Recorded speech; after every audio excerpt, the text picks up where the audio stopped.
First crop is wheat. Wheat.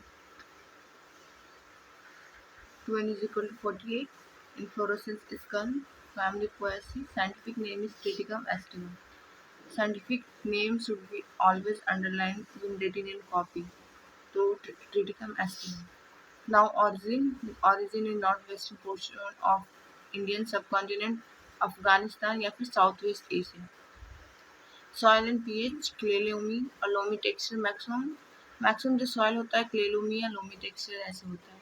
PH इसके लिए neutral चाहिए. वाटर लॉक कंडीशन इसके लिए नहीं चाहिए. Always mark the exceptions by cross. Climate optimum 20 to 25 degree. Tillering stage होता है जो कि इसका एक CRA स्टेज होता है जो कि इरिगेशन का क्रिटिकल स्टेज होता है. वैसे एक टिलरिंग स्टेज होता है.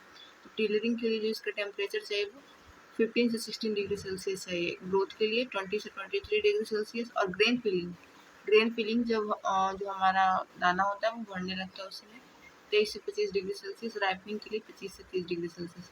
क्रिटिकल स्टेज वैसे तो क्रिटिकल स्टेज 6 होते हैं पर मेनली अगर 2 इरिगेशन हम लोग के पास है तो सबसे पहले तो CRI स्टेज को देंगे जो कि 21st डे होता है आफ्टर सॉइल. दूसरा हीडिंग स्टेज. सीड रेट जो नॉर्मल होता है 100 kg. अगर लेट सोन है तो 25% बढ़ जाता है 125 kg. अगर डिबलिंग कर रहे हैं डिबलर से इक्वल डिस्टेंस पे कर रहे हैं तो 25 से 30 kg. स्पेसिंग नॉर्मल जो स्पेसिंग होता है 22.5 इंटू 10 होता है. लेकिन अगर लेट सोन कर रहे हैं तो 18 से 20 सेंटीमीटर है. मैन्योर्स और फर्टिलाइजर अगर रेन का है तो 30 हो जाएगा. अगर टाइमली इरिगेशन दे रहे हैं तो ये बढ़ जाएगा नाइट्रोजन. उसके हिसाब से बाकी रेशियो बदल जाएगा. और अगर लेट इरिगेशन है तो ये बढ़ जाएगा. इसका वेराइटी वैसे तो सब कुछ याद नहीं हो सकता तो समर श्रेष्ठा निर्जल और सब और समृद्धि ये सब हो जाता है. और यील्ड हो जाएगा 35 से 45 क्विंटल. इसको आप टन में भी लिख सकते हो. तो आप पे डिपेंड करता है लेकिन ज़्यादातर क्विंटल में ही लिखा जाता है ऐसा. बार्ली इज दैट इज जॉ. इसको बोलते हैं poor man's crop. Poor man's crop इसलिए बोलते हैं क्योंकि पहले के ज़माने में जब नहीं होता था उतना डेवलप नहीं था तो बार्ली बहुत लोग खाते थे जॉ को. 2:40. Scientific name is Hordeum vulgare. Poaceae family.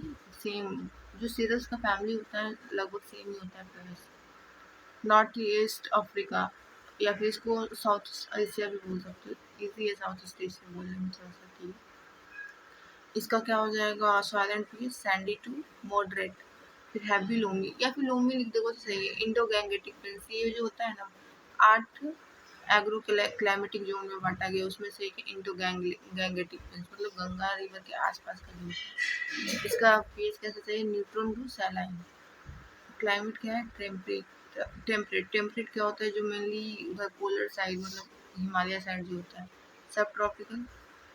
आपने देखा होगा ट्रॉपिकल 3 टाइप का क्लाइमेट होता है ट्रॉपिकल सब ट्रॉपिकल टेम्परेट. सोइंग के लिए इसको टेम्परेचर चाहिए 22 से 24 डिग्री सेल्सियस. ग्रोइंग के लिए 12 से 15 डिग्री सेल्सियस. मेच्योरिटी के लिए 30 डिग्री सेल्सियस. इसके बाद क्रिटिकल स्टेज इसका भी एक्टिव टिलरिंग होगा. और एंथेसिस फेज मतलब जो वो ग्रेन जो होता है ना वो फटने वाला होता है. इस टाइप ये होता है. I am not clear about that. I will make sure after some time. Okay. Timely irrigation seed rate क्या है. टाइमली इरिगेशन और रेड पेड हो तो 100 kg. लेट सोन हो तो वही 25% बढ़ जाएगा 125 kg. स्पेसिंग सेंटीमीटर में अगर रेन पेड हो तो 25. रेड सोन हो तो 80 से 20 सेंटीमीटर. रेन अगर मैनुअल फर्टिलाइजर में रेन का हो तो 30 15 0 और 60 30 इरिगेटेड में. इसका याद हो जाएगा एक विजया याद हो जाएगा.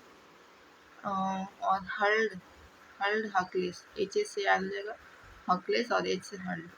मतलब जो आपको सही लगे. रेन क्या है 2.5 टन होता है. रेन पीरियड में टाइमली में इतना और लेट में इतना.